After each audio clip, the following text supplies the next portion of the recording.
Hi everyone, ఈ video చూస్తే మీకు ఏం అర్థమవుతుంది? నా చిట్టి తల్లి అంత హ్యాపీగా డాన్స్ చేస్తుంది కదా, తనకి తెలియదు పాపం. తను ఈవినింగ్ వరకు సిక్ అయిపోయి హాస్పిటల్లో అడ్మిట్ అవుతుంది అని చెప్పి.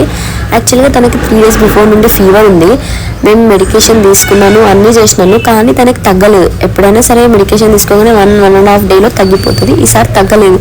సో సంథింగ్ ఈజ్ రాంగ్ అనిపించింది. ఈవినింగ్ వరకు తనకి నెబులైజర్ పెట్టగానే తను వన్స్ స్పృహ తప్పినట్లు చేసింది. ఆల్ ఆఫ్ అ సడన్ నాకేం అర్థం కాలేదు. నేను స్టార్టింగ్ నుంచి తనని ఒకటే హాస్పిటల్కి తీసుకెళ్తున్నాను, అక్కడికే తీసుకెళ్ళాను. నేను తీసుకెళ్ళగానే ఫీవర్ అనేది 102 వచ్చింది.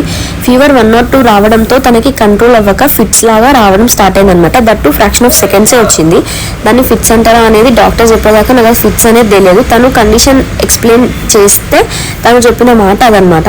అండ్ ఆ రోజు మేము వెళ్ళినప్పుడు డాక్టర్ స్ట్రైక్ నడుస్తుంది. నా పాపని తీసుకొని నేను వెళ్ళినప్పుడు డాక్టర్స్ అవైలబుల్గా లేరు అన్నప్పుడు నా గుండె ఆగిపోయింది. ఇన్ కేస్ ఆ రోజు ఒకవేళ డాక్టర్ లేకపోతే పరిస్థితి ఏంటి అని. నెక్స్ట్ ఏమైంది అనేది నేను నెక్స్ట్ షాట్లో పెడతాను.